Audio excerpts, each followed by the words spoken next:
ஷஹீதாக்கப்பட்ட வீர வரலாறையும், ஹம்சா ரலியல்லாஹு அன்ஹு அவங்க ஷஹீதாக்கப்பட்ட அந்த நிகழ்வையும் கடந்த 2 தினங்களாக நாம் பார்த்து வந்தோம். இன்று அந்த ஷஹீதுகளுக்கு, உஹது போர்க்களத்தில் ஷஹீதாக்கப்பட்ட 70 ஷஹீதுகளின் வீர மரணத்துக்கு காரணமாக இருக்கக்கூடிய அந்த உஹது போர் எதற்காக நடந்தது, அந்த உஹது போர் நடக்க வேண்டிய அவசியம் என்ன, பின்னணி என்ன என்பதையும், அந்த உஹது போர் சமயத்தில் சஹாபாக்கள் சந்தித்த ஒரு சரிவு என்ன என்பதையும், அந்த உஹது போர்க்களத்தில் அல்லாஹ்வுடைய தூதர் எப்பேற்பட்ட ஒரு துன்பத்திற்கு ஆளானார்கள் என்பதையும், அந்த உஹது போர்க்களம் முடிந்த பிறகு அல்லாஹ் இறக்கி வைத்த ஒரு அற்புதமான வசனம் நம்மையெல்லாம் எப்படி ஒரு ஈமானிய உறுதியோடு மெருகேற்றுகிறது, செதுக்கி நம்முடைய ஈமானை மெருகேற்றுவதோடு நம்முடைய இறையச்சத்தை செதுக்கி சிறப்பாக்கி வைக்கக்கூடிய ஒரு வசனத்தை அல்லாஹ் உஹது போர்க்களம் முடிந்த பிறகு நமக்கு படிப்பினையாக அல்லாஹ் இறக்கி வைத்த ஒரு வசனமும் திருக்குரானில் மிக பெரும் படிப்பினையாக, அறிவுரையாக இருக்கிறது. அந்த உஹது போரின் பின்னணி குறித்து நாம் பார்க்க போகிறோம். இன்று நாம் பார்க்க இருக்கக்கூடிய பயானுடைய தலைப்பு உஹது போர் தரும் படிப்பினை, உஹது போர் வரலாற்று நிகழ்வு தரும் படிப்பினை என்ற ஒரு தலைப்பின் கீழ் இன்று நாம் உரை நிகழ்த்த போகிறோம்.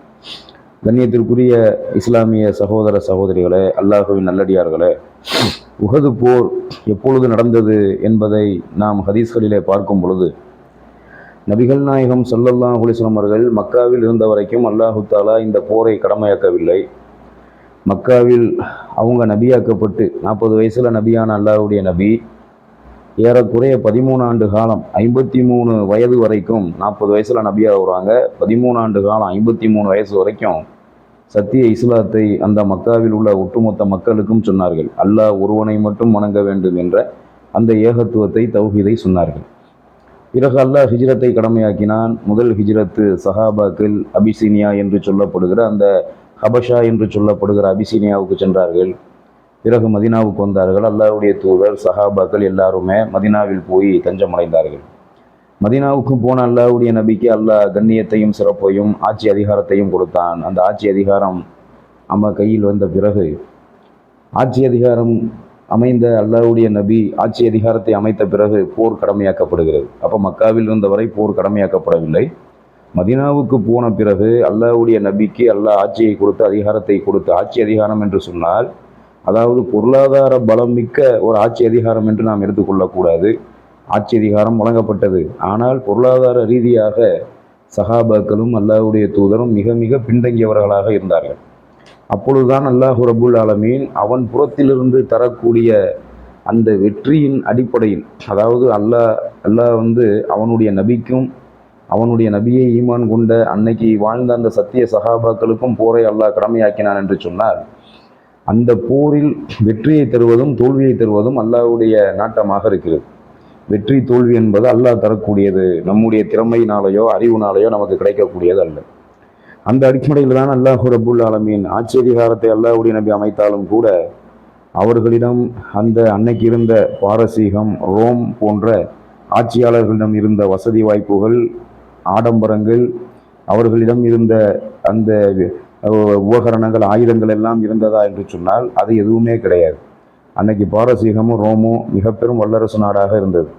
அந்த வல்லரசு நாடுகளான ரோம், பாரசீக ஆட்சியாளர்களிடம் இருந்த வசதி வாய்ப்புகள் கால்வாசி கூட அல்லாஹ்வுடைய நபியிடத்தில் கிடையாது. அல்லாஹ்வுடைய நபி சாப்பாட்டுக்கு ஆட்சி அதிகாரம் இருந்தால் கூட சாப்பாட்டுக்கும் கஷ்டப்படக்கூடிய நிலையில் தான் அல்லாஹ்வுடைய நபி மதீனாவில் வாழ்ந்து வந்தார்கள்.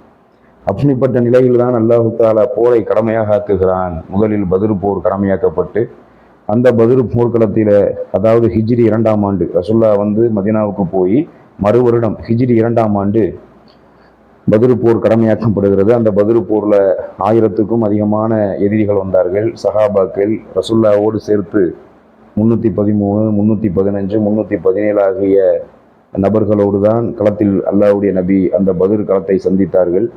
பிறகு அவர்களை, அந்த எதிரிகளை களத்தை விட்டு விரட்டி அடித்தார்கள். அதில் 70 எதிரிகள் கொல்லப்பட்டார்கள். கொல்லப்பட்டவர்கள்லாம் கொடிய காஃபிர்கள். சஹாபாக்கள் 14 பேர் ஷஹீதாக்கப்பட்டார்கள். பிறகு அந்த எதிரிகளை அல்லாஹ்வுடைய நபி விரட்டி அடித்தார்கள். கொல்லப்பட்ட அந்த 70 காஃபிர்களின் குடும்பத்தார்களும் ரொம்ப கோபத்தில் இருந்தார்கள். அடி வாங்கி புறமுதுகிட்டு நின்று சமாளிக்க முடியாம அல்லாஹ் மலக்குகளை இறக்கி பதில் போர்ல ரசூல்லாவுக்கு உதவி செஞ்சான். நின்று சமாளிக்க முடியாத அந்த காஃபிர்கள் அடி வாங்கி புறமுதுகு காட்டி அல்லாஹ்வுடைய நபியை கண்டு அஞ்சி, சஹாபாக்களை கண்டு அஞ்சி விரண்டு விரண்டு ஓடிய அந்த காஃபிர்கள் அடுத்த போர்க்களத்துல அதிகமான எண்ணிக்கையோடு அதிகமான ஆயுத பலத்தோடு நாம் சென்று முகமதினம் மோத வேண்டும், முகமதோடும் அவருடைய தோழர்களான அந்த படைகளோடும் மோதனும் சொல்லி ஒரு கங்கணம் கட்டி கொண்டிருந்தார்கள். மறு வருடம் ஹிஜ்ரி 3ஆம் ஆண்டு உஹது போர் ஒப்பந்தமாகிறது. அல்லாஹு தாலா போரை கடமையாக்குவதற்கு முன்பு அல்லாஹ் இறக்கி வைத்த வசனங்கள், போர் சம்பந்தமான பல வசனங்கள் திருக்குர்ஆன்ல இருப்பதை நீங்கள் பார்ப்பீர்கள். சூரா அன்ஃபால்ல போர் சம்பந்தமான வசனங்கள் நமக்கு படிப்பினையாக இருக்கிறது. சூரா பக்ராவில் அல்லாஹ் சொல்லுகிறான், வகாத்திலு ஃபீ சபீலில்லாஹி அல்லதீன யுகாத்திலூனக்கும், உங்களை எதிர்த்து யார் உங்களோடு யுத்தத்திற்கு வருகிறார்களோ அவர்களை எதிர்த்து நீங்களும் அல்லாஹ்வுடைய பாதையில் யுத்தம் செய்யுங்கள், வரம்பு மீறாதீர்கள், வரம்பு மீறியவர்களை அல்லாஹ் நேசிப்பதில்லை என்று அல்லாஹ் குர்ஆன்ல சொல்றான். 2வது சூறாவில் இந்த வசனம் இருக்கிறது. போருக்கு ஆர்வமூட்டக்கூடிய வசனங்களும் திருக்குர்ஆன்ல நிறைய இருக்கிறது. அப்படி ஹிஜ்ரி 3ஆம் ஆண்டு உஹது போர் கடமையாக்கப்பட்டு அந்த உஹது போர்க்களத்துக்காக சஹாபாக்கள் திரளும் பொழுது, அப்ப எதிரிகளுடைய எண்ணிக்கை என்று பார்த்தால், அதாவது பத்ர் யுத்தத்தில் 1000 பேர் கலந்து சஹாபாக்களுடைய தாக்குதலை சமாளிக்க முடியாம மலக்குகளை இறக்கி உதவி செஞ்ச காரணத்தினால் அல்லாஹு தாலா அந்த பத்ர் யுத்த களத்தில் மலக்குகளை இறக்கி அல்லாஹ் அவனுடைய நபிக்கும் சஹாபாக்களுக்கும் உதவி செஞ்ச காரணத்தினால் தாக்கு பிடிக்க முடியாமல் ஓடிய காஃபிர்கள் உஹது போர்க்களத்தை எப்படி அவங்க மைண்ட்ல ஏத்துறாங்கன்னு சொன்னா, அதாவது 1000 பேர் போய் சமாளிக்க முடியாம அடி வாங்கி திரும்பி ஓடி வந்துட்டோம், இந்த தடவை 3000 பேர் போகணும்னு சொல்லி 3000 பேர் திரண்டு வர்றாங்க. உஹது யுத்தத்துல அல்லாஹ்வுடைய நபியை சந்திப்பதற்கு, களத்துல அல்லாஹ்வுடைய நபியையும் சஹாபாக்களையும் அந்த முஸ்லீம் வீரர்களை சந்திப்பதற்கு 3000 பேர்களோடு அந்த மக்கா காஃபிர்கள் படையை திரட்டிக்கிட்டு வர்றாங்க. அதுல முக்கியமா ஹாலித் பின் வலீத் ரலியல்லாஹு அன்ஹு அவங்க அந்த உஹது போர் நடக்கும் பொழுது முஸ்லீமாக இல்லை, இஸ்லாத்தில் இல்லை. அவங்களும் ரொம்ப போர் வீரர், போர் தந்திரம் மிக்கவர்கள். அதாவது போர் வீரர், போர் தந்திரம் மிக்கவர். இஸ்லாத்துக்கு அவங்க வந்த பிறகு எந்த போருக்கு அவர் தலைமை ஏற்றுக்கிட்டு போனாலும் அந்த போர் தோல்வி அடைஞ்சதே இல்லைன்னு சொல்லி சஹாபாக்களே பேசுற அளவுக்கு காலித் பின் வலீத் ரலியல்லாஹுடைய வீரமும் தியாகமும் போர் தந்திரமும் அந்த அளவுக்கு இருந்துச்சு. மற்ற மக்கள் எல்லாம் பேசிக்கிற அளவுக்கு காலித் பின் வலீத் ஒரு படைக்கு தலைமை ஏற்றுக்கிட்டு போருக்கு போனாருன்னு சொன்னா அந்த போர் ஃபெயிலியர் ஆகிறதுக்கு சான்ஸே இல்லை, வெற்றி அடைஞ்சுதான் திரும்புவாருன்னு சொல்லி சொன்னாங்க. இந்த பேச்சு வந்துடக்கூடாதுன்னு சொல்லி தான் அல்லாஹ்வுடைய நபி அவங்க தளபதிங்கிற அந்த பொறுப்புல, போர்படை தளபதிங்கிற அந்த பொறுப்புல இருந்து காலித் பின் வலீத் ரலியல்லாஹுவை நீக்கிட்டு இன்னொரு சஹாபியை போட்டாங்க. இந்த மாதிரி மக்கள் பேசுனா அப்ப அல்லாஹ் வெற்றியை தரலையா, இவர் போனதுனாலதான் வெற்றி வருதாங்கிற மாதிரி ஒரு அர்த்தம் வந்துடக்கூடாதுங்கிறத இந்த பேச்சை மக்கள் உடனுங்கிறதுக்காக இந்த வார்த்தை தவறான ஒரு வார்த்தையா போயிடும். அதாவது அக்கீதாவுக்கு, இஸ்லாமிய அடிப்படை கொள்கை அக்கீதாவுக்கு மாற்றமா போயிடும்னு சொல்லி உமர் ரலியல்லாஹு இந்த ஏற்பாட்டை மாத்துறாங்க. இது ஒரு தனி செய்தி, இதை நம்ம வச்சுக்குவோம். அந்த காலித் பின் வலீத் ரலியல்லாஹு அன்ஹு அவங்களும் இஸ்லாத்தை ஏத்துக்கிறதுக்கு முன்பு உஹது களத்துல தான் முதல்ல சஹாபாக்களை நேருக்கு நேராக சந்திக்கிறதுக்கு வர்றாங்க. 3000 பேர்களோடு 3000 பேர், வாகனம், ஆயுதம், குதிரை, தேவையான அத்தனை உபகரணம் எடுத்துக்கிட்டு ரொம்ப பலத்தோடு வர்றாங்க. முஸ்லீம் படைகள் எண்ணிக்கையில் பார்த்தோன்னு சொன்னால் முதல்ல 1000 பேர் திரள்றாங்க. அந்த 1000 பேரில் ஒரு குழப்பங்கள் ஏற்படுது. முஸ்லீம் படைகள் சார்பாக ஒரு 1000 நபர்கள் உஹது போருக்கு திரண்டாங்க. அதில் ஒரு குழப்பம் எப்படி ஏற்படுதுன்னு சொன்னால், அப்போ அப்துல்லா பின் உபை என்று சொல்லக்கூடிய முனாஃபிக்குடைய தலைவன், முனாஃபிக்குகள் இருந்தாங்க மதீனாவில், இஸ்லாத்தை ஏற்றுக்கொள்வதை போன்று நடித்து கொண்டிருந்த முனாஃபிக்குகள் இருந்தார்கள். அந்த முனாஃபிக்குகள் கூட்டத்துக்கு தலைவராக அப்துல்லா பின் உபைங்கிற ஒரு முனாஃபிக் இருந்தான். அவன் செஞ்ச குழப்பம், முனாஃபிக்குகள் இன்னும் சில பேர் செஞ்ச குழப்பத்தினால 1000 பேர் திரண்ட இடத்துல 300 பேர் வராமல் மதீனாவிலே தங்கிட்டாங்க. இப்போ 700 பேர் தான் களத்துக்கு வர்றாங்க. வரலாறுல பார்த்தோம்னு சொன்னால் 1000 பேர் திரண்டாங்க. அப்துல்லா பின் உபை இன்னும் சில முனாஃபிக்குகள் நம்ம உஹதுக்கு போகக்கூடாது, உஹதுக்கு போனால் தோத்துருவோம், அவங்க மிக பெரும் படைகளோடு எதிரிகள் வர்றாங்க, பதில் அடி வாங்கிட்டு ஓடி போனவங்க சும்மா வரமாட்டாங்க, மிகப்பெரிய ஏற்பாட்டோடு வருவாங்க, இந்த கூட்டம்லாம் பத்தாது, இங்கே வந்தால் நம்ம சண்டை செய்வோம், நம்ம இடத்துக்கு அவங்க வந்தால் யுத்தம் செய்வோம், அங்கே போய் அவ்வளோ தூரம்லாம் யுத்தம் செய்ய தேவையில்லைங்கிற மாதிரி ஒரு ஃபித்னாவை, குழப்பத்தை, ஒரு ஃபசாதை பண்ணதோட அந்த திரண்ட 1000 பேர்த்துல 300 பேர் வராமல் தங்கிடுறாங்க. மீதி வந்தது 700 பேர். அந்த 700 பேரும் களத்துல நிற்கிண்டு ஆரம்பத்தில் சண்டை நடக்குது, யுத்தம் நடக்குது. ஆரம்பத்தில் வந்து அல்லாஹ் ஒரு மகத்தான சகாபாக்கள் கை ஓங்குற அளவுக்கு யுத்தம் வந்து வலிமையாகவே இருக்கு. சகாபாக்கள் வந்து ரசுல்லா காட்டிய வழிமுறை பிரகாரம் அவங்க அமைச்சு கொடுத்த அந்த வியூகத்தின் அடிப்படையில தான் சகாபாக்கள் யுத்தத்தை வழி நடத்துறாங்க, யுத்தத்தை நடத்துறாங்க. அப்ப அந்த முதல் யுத்தத்துல எதிரிகள் பின்வாங்கி ஓடிடுறாங்க. பின்வாங்கி, அதாவது முதல் சுற்று முடிஞ்சு அந்த எதிரிகள் பின்வாங்கி ஓடி போன எதிரிகள் வந்து திருப்பி, அதாவது போர் முடிவுக்கு வரல, அதாவது போர் முடிஞ்சு ஓடி போகல. இதுவரை அதாவது 3000 பேர் வந்திருக்காங்கன்னு சொன்னா அது சாதாரண விஷயம் கிடையாது. இவங்க 700 பேர் தான் இருக்காங்க. சகாபாக்களும் ரசுல்லாவோடு சேர்த்து முஸ்லீம் படைகள் 700 பேர் தான் இருக்காங்க, அவங்க 3000 பேர். அதாவது வரலாறுல நம்ம பார்த்தோம்னு சொன்னா ரொம்ப ஆச்சரியமான, அல்லாஹ் வந்து எந்த அளவுக்கு சஹாபாக்களுக்கும் அவனுடைய நபிக்கும் அருள் புரிந்திருக்கிறான், உதவி செய்திருக்கிறான் என்பதற்கு ஒவ்வொரு வரலாற்று நிகழ்வும் நமக்கு மிகப்பெரும் ஆச்சரியத்தை ஏற்படுத்துது. அல்லாஹ் சொல்றான் குர்ஆன்ல, நஸ்ரும் மினல்லாஹி வ ஃபத்ஹுன் கரீப், அல்லாஹுவின் உதவியும் வெற்றியும் உங்களுக்கு சமீபத்தில் தான் இருக்கிறது. அல்லாஹ் குர்ஆன்ல சொல்றான், நஸ்ரும் மினல்லாஹி வ ஃபத்ஹுன் கரீப், அல்லாஹுவின் உதவியும் அவன் தரக்கூடிய வெற்றியும் உங்களுக்கு தூரத்தில் இல்லை, மிக பக்கத்தில் இருக்கிறது என்று அல்லாஹ் குர்ஆன்ல சொல்றான். அப்படி அல்லாஹ் தரக்கூடிய அந்த உதவி, அல்லாஹ் தரக்கூடிய அந்த வெற்றி நமக்கு தூரமா இல்லை, ரொம்ப ரொம்ப அருகில் இருக்கிறது, பக்கத்தில் இருக்கிறது என்று அல்லாஹ் குர்ஆன்ல சொல்லி காட்டுறானே. அந்த அல்லாஹ்வுடைய உதவியும் வெற்றியும் சஹாபாக்களுக்கும் நபிக்கும் எந்த அளவுக்கு இருந்துச்சுங்கிறதுக்கு ஒவ்வொரு போரும் நமக்கு மிக பெரும் வரலாறு. ரசுல்லா சந்திச்ச அந்த 8 போர்கள்ல ரசுல்லா கலந்துக்கிட்டாங்கன்னு ஹதீஸ்கள்ல சில செய்திகள் இருக்கிறது. ரசுல்லா கலந்துக்கிட்ட போர்களும் சரி, பத்ரு போர், உஹது போர், அகல் போர், ஹுனைன் போர் போன்ற ரசுல்லா கலந்துக்கிட்ட மொத்த போர்களை எடுத்துக்கொண்டாலும் எல்லா போர்கள்லையுமே கலந்துக்கிட்ட முஸ்லிம் படைகளை விட 3 மடங்கு 4 மடங்கு காஃபிர்கள் கூட்டம் அதிகம்.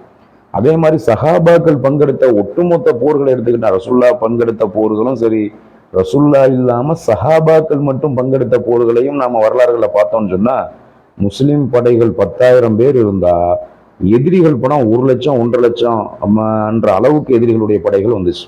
அப்ப இதெல்லாம் வந்து சாதாரண விஷயம் கிடையாது. நம்ம வரலாறுல வந்து சாதாரண இதை படிச்சுட்டு போயிடுறோம், இப்படி இப்படி இருக்குன்னு படிச்சுட்டு போயிடுறோம். ஆனா சிந்திச்சு பார்க்கும்போது இதெல்லாம் சாத்தியப்படுமா?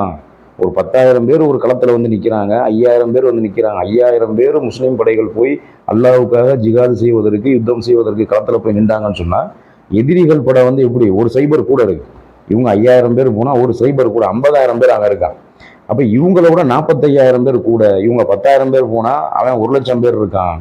இப்படித்தான் சஹாபாக்கள் சந்திச்ச எல்லா போர்களுமே, சஹாபாக்கள் சந்திச்ச நபிகள் நாயகம் ஸல்லல்லாஹு அலைஹி வஸல்லம் அவங்க சந்திச்ச எல்லா போர்களுமே பார்த்தா எண்ணிக்கை இந்த கூட்டம் ரொம்ப கம்மியா இருக்கும், எதிரிகள் கூட்டம் தாறுமாறா எக்கச்சக்கமா இருக்கும். அப்படிதான் எல்லா போர்களையும் சந்திச்சிருக்காங்க.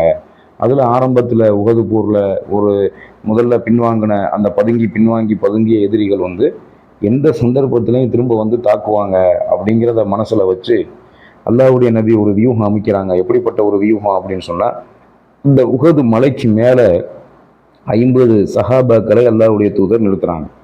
அதுல ஒரு நபித்தோழர் அப்துல்லா பின் ஜுபைர் ரலியல்லாஹு அன்ஹு அவங்களுடைய தலைமையில 50 வீரர்களை அல்லாஹ்வுடைய நபி வந்து அந்த மலைக்கு மேல நிறுத்துறாங்க.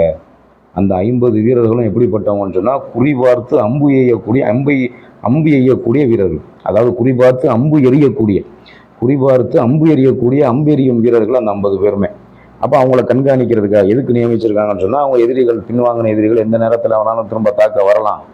அப்படி வந்துட்டா கீழே நிற்கக்கூடிய சகாபாக்கள் தரைப்படையினர், அதாவது அவங்க மலைக்கு மேல நிற்கிறாங்க, மலைக்கு மேல நிற்கக்கூடிய மலைப்படையினர் கண்காணிப்பு படையா நிற்கிறாங்க, கீழே நிற்கிறவங்க தரைப்படையினர். அப்ப கீழே நிற்கக்கூடிய அந்த தரைப்படையை உஷார்படுத்தணும், அவங்கள சுதாரிக்க வைக்கணும். இவங்க அந்த அட்டாக் ரொம்ப வந்துடாத அளவுக்கு இவங்களும் அந்த மலைக்கு மேல நின்று அந்த எதிரிகளை தாக்கணும், கீழே உள்ளவங்களையும் உஷார்படுத்தணுங்கிறதுக்காகத்தான் கண்காணிப்பாளர்களாகவும் குறிபார்த்து அம்பு எறியக்கூடிய வீரர்களா செலக்ட் பண்ணி அப்துல்லா பின் ஜுபைர் ரலியல்லாஹு அன்ஹு அவங்க தலைமையில ஒரு 50 பேர்த்த ரசூல்லா வந்து மலைக்கு மேல நிப்பாட்டுறாங்க. அப்படி இருக்கும்போது என்ன நடக்குதுன்னு சொன்னா, அதாவது மலைக்கு மேல நிறுத்தின அல்லாஹ்வுடைய நபி ஒரு விஷயத்த தெளிவா சொன்னாங்க.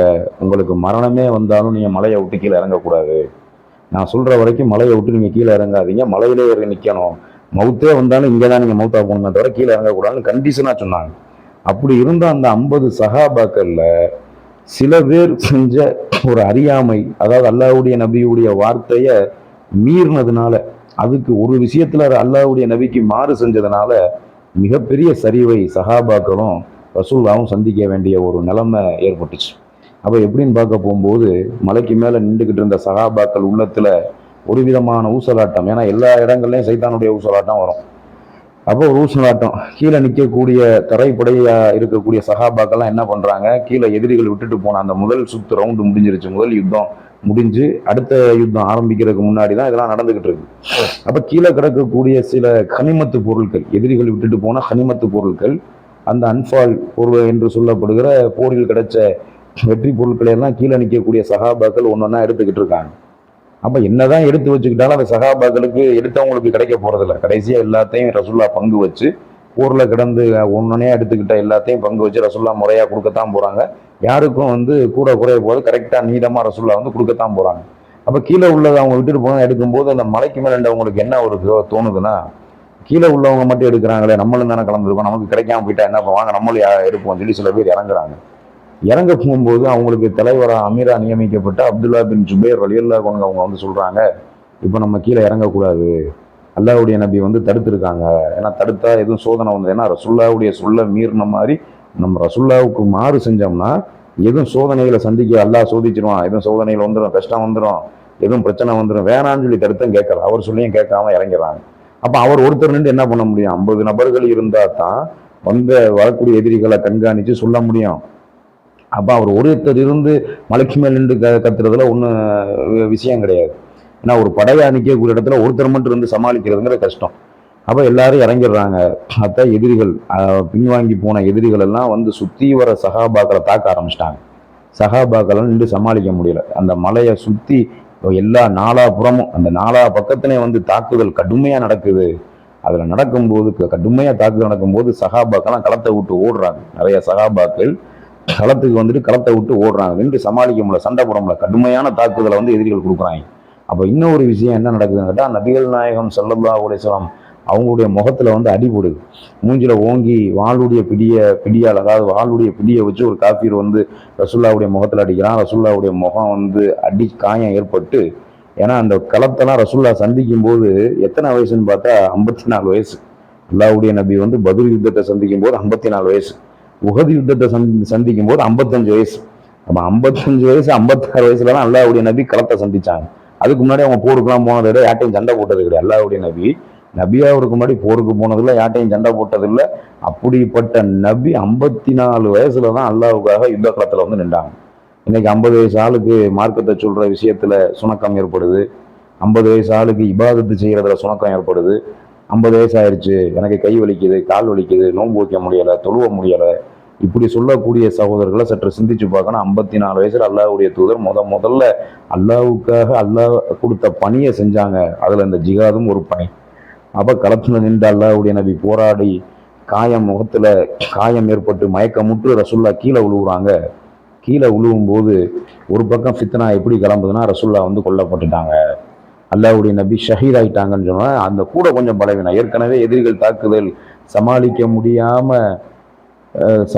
முடியாம பின்தங்கி இருக்கக்கூடிய சஹாபாக்களுக்கு கூட கொஞ்சம் ஒரு பலவீனம் என்ன ஏற்படுது அப்படின்னு சொன்னா, அல்லாஹ்வுடைய நபியே ஷஹீத் ஆயிட்டாங்க, இன்னைக்கு நம்ம ஏன் இந்த களத்துல நிக்கணும்னு களத்தை விட்டு கூட கொஞ்சம் சஹாபாக்கெல்லாம் பின் வாங்கி ஓடிட்டாங்க. அப்ப அது கடைசியில ஓடி 10 சஹாபாக்கள் மட்டும்தான் களத்துல நின்றாங்க. மீதி உள்ள சஹாபாக்கள்லாம் களத்தை விட்டே ஓடிட்டாங்க அப்படின்னு வரலாறுகள் இருக்கு. 3 சஹாபாக்கள் நின்று ரசுல்லாவை பாதுகாத்து போராடினாங்க, 10 சஹாபாக்கள் நின்றாங்க, 690 பேர் களத்தை விட்டு ஓடுனாங்கன்னு சொல்லிலாம் சில வரலாறுகள் நமக்கு படிப்பினையா வருது. அப்ப இந்த கடைசியில ரசுல்லா அவங்க ஷஹீதாவல குலைச்சுக்கிட்டாங்க, அடிதான் விழுந்துச்சு, ரசுல்லாவுக்கு முகத்துல அடிதான் பட்டுச்சு. அப்ப ரசுல்லா எந்திரிச்சிட்டாங்க, சரியாயிருச்சு. அப்ப ஆயிஷா ரலியல்லா, ஃபாத்திமா ரலியல்லா மாதிரி அந்த பெண்கள்லாம், நபியுடைய குடும்பத்தார் பெண்கள் எல்லாம் அவங்க வாயை எரிச்சு இந்த சாம்பலை ரசுல்லாவுடைய முகத்துல போட்டு ஒரு மாதிரி ஹெல்ப்லாம் பண்ணாங்க, மருத்துவ ரீதியான உதவிகள்லாம் செஞ்சாங்க அப்படின்னு சொல்லி சில அறிவிப்புகளும் நமக்கு இருக்கு. கடைசியில பின்வாங்கி போன சகாபாக்கெல்லாம் ஒவ்வொருத்தரா போராடினாங்க. ஆனா அந்த போர் ஒரு சரிவை தான் சந்திச்சு. பத்ர் போர் சந்திச்ச மாதிரி ஒரு வெற்றியை உஹது போர்ல அல்லாஹ்வுடைய நபியால சந்திக்க முடியாம சரிவை சந்திச்சதுக்கு, வெற்றிக்கு பதிலா சரிவை சந்திச்சதுக்கு முக்கிய காரணமே என்ன அப்படின்னு பார்த்தா, சஹாபாக்கள், இந்த மலைக்கு மேல நின்ற 50 சஹாபாக்கள் அல்லாஹ்வுடைய நபியோட சொல்ல மீறினாங்கல்ல, அதுதான் மெயின் காரணமாவே இருந்துச்சு. அப்ப இது நமக்கு எப்படிப்பட்ட ஒரு படிப்பினையை தருதுன்னு சொன்னா, ஒரு சின்ன விஷயத்துல சஹாபாக்கள் நபியுடைய பேச்சை மீறினாங்க, நபிக்கு மாறு செஞ்சாங்க, அல்லாஹ் ஒரு சோதனையை கொடுத்தான். இன்னைக்கு எத்தனையோ விஷயத்துல நாம நபியுடைய பேச்சை மீறிக்கிட்டு இருக்கோம், நபியுடைய அந்த சொல்லுக்கு மாறு செஞ்சுக்கிட்டு இருக்காம. இன்னைக்கு இந்த உலகத்துல நமக்கு எந்த சோதனை வராட்டியும் மறுமையில அல்லாட்ட விசாரணை இருக்கிறது, அல்லாட்ட கேள்வி இருக்கிறது என்பதையும், அல்லாஹ் நாடினால் அவன் தண்டிக்க கூடியவன், மன்னிக்க கூடியவன் என்பதையும் நாம் புரிந்து கொள்ள வேண்டும். அப்ப எந்த விஷயத்திலையும் அல்லாஹ்வுடைய நபிக்கு மாறு செய்வதற்கு மார்க்கத்தில் அனுமதி கிடையாது, மாறு செய்யக்கூடாது. அப்படியே மாறு செஞ்சு ஒரு தவறுல ஈடுபட்டா கூட அதிகமாக நாம தௌபா செய்ய வேண்டும். இதைத்தான் அல்லாஹ் குர்ஆன்ல சொல்றான். அவங்க அதாவது உஹது போர்க்களம் நடந்து முடிஞ்சதுக்கு அப்புறம் ஒரு வசனத்தை அல்லாஹ் இறக்கி வச்சான். சூரா ஆல் இம்ரான்ல உள்ள 144வது வசனம். அந்த வசனத்துல அல்லாஹ் சொல்றான், வமா முஹம்மதும் இல்லா ரசூல் கது ஹலத் மின் கபுலிஹி ரசூல். அல்லாஹ் சொல்றான், முஹம்மது அல்லாஹ்வுடைய தூதர் தவிர வேறில்லை, அவருக்கு முன் பல தூதர்கள் சென்று விட்டனர். அவர் இறந்து விட்டால் அல்லது கொல்லப்பட்டு விட்டால் வந்த வழியில் நீங்கள் திரும்பி விடுவீர்களா? வந்த வழியே திரும்பக்கூடியவர்கள் அல்லாஹ்வுக்கு எந்த கெடுதியும் எந்த தீங்கும் செய்யவே முடியாது. யார் நன்றியோடு நடந்து கொள்கிறார்களோ அவர்களுக்கு அல்லாஹ் கூலி வழங்குவான். அல்லாஹ் எப்படிப்பட்ட கருணையாளன்! யார் அல்லாஹ்வுக்கு நன்றி உள்ள மக்களா நடந்து கொள்கிறார்களோ, அல்லாஹ்வுக்கு நன்றி செலுத்தக்கூடியவர்களை அல்லாஹ் நேசிக்கிறான். மற்ற இடங்கள் அல்லாஹ் குர்ஆன்ல மற்ற சூறாக்கள்ல சொல்லும் போது நன்மை செய்பவர்களையும் நன்றி உடையவர்களையும் அல்லாஹ்வுக்கு நன்றி செலுத்துபவர்களையும் அல்லாஹ் நேசிப்பதாக சொல்றான். நன்றியோடு நடக்கக்கூடியவர்களை அல்லாஹ் மகத்தான கூலியை கொடுத்து அவங்களுக்கு நன்மையை தர்றான்னு சொல்லி அல்லாஹ் இந்த வசனத்தை இறக்கி வச்சான். அப்போ அல்லாஹ்வுடைய நபி தான் முகமது ரசூல்லாவுடைய பேர் குர்ஆன்ல மொத்தம் 4 இடத்துல இருக்கு. அதுல 144வது சூறாவுல 3வது சூறாவுல 144வது சூறா வசனத்துல 3வது சூறாவுல 144வது வசனத்துல ரசூல்லாவுடைய பேர் இருக்கு. வமா முஹம்மதுன் இல்லா ரசூல் கது ஹலத் மின் கபுலிஹி ரசூல். முகமது அல்லாஹ்வுடைய தூதர் தவிர வேறில்லை, அவருக்கு முன்பு பல தூதர்கள் சென்று விட்டனர். அவர் இறந்து விட்டால் அல்லது அல்லாஹ்வுக்காக ஷஹீதாக்கப்பட்டு விட்டால் நீங்க எந்த அசத்தியத்திலிருந்து வந்தீங்களோ அந்த அசத்தியத்துக்கு திரும்பிடுவீங்களா?